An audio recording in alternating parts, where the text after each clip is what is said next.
Et sur Facebook et Twitter, Charlemagnin, beaucoup rédigent des fiches de lecture.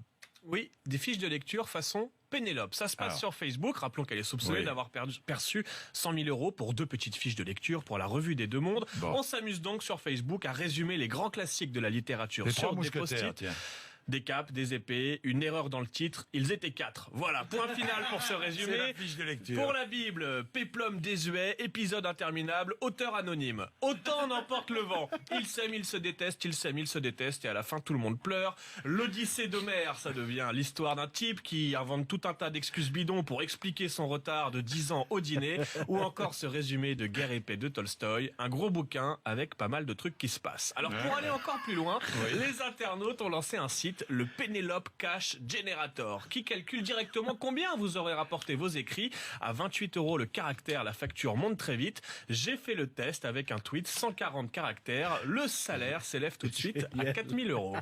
Dans le camp Fillon, on tente d'organiser la riposte sur les réseaux sociaux. Hashtag stop à la chasse à l'homme. C'est le mot-clé choisi hier par le camp Fillon pour prendre la défense du candidat. Les équipes numériques ont donc posté des centaines, des milliers de tweets, parfois avec des faux comptes, avec toujours ce même message.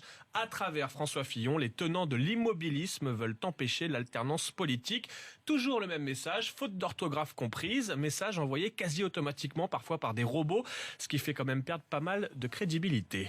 Oui, toujours autant d'ironie autour de cette affaire sur Twitter. Oui, selon certains, ça ne peut pas venir de l'Élysée. Personne là-bas n'est capable d'un tel professionnalisme. C'est ce que disent certains. Je vous passe les jeux de mots sur la Sarthe, House of Sarthe. Si t'as pas de sous, sarre-toi dans la caisse. D'autres font des calculs, plus que 2 dodos avant le week-end, ce qui équivaut à 8 révélations autour de François Fillon. On a aussi cet internaute qui écrit: j'avoue, j'ai douté de l'honnêteté de François Fillon, et puis j'ai vu que Balkany, Dassault et Copé le soutenaient. Depuis, je suis rassuré. Sarkozy, c'était le yacht de Bolloré. Hollande, c'était le pédalo. Fillon, c'est le Titanic. D'ailleurs, les femmes et les enfants d'abord, c'est ce qu'on disait lors du naufrage du Titanic. Ma femme et mes enfants d'abord, c'est ce qu'on retiendra du naufrage de Fillon. Voilà ce que disent les internautes. 7h30 sévère sur les réseaux sociaux. 7h30. À suivre dans Bourdin Direct à droite.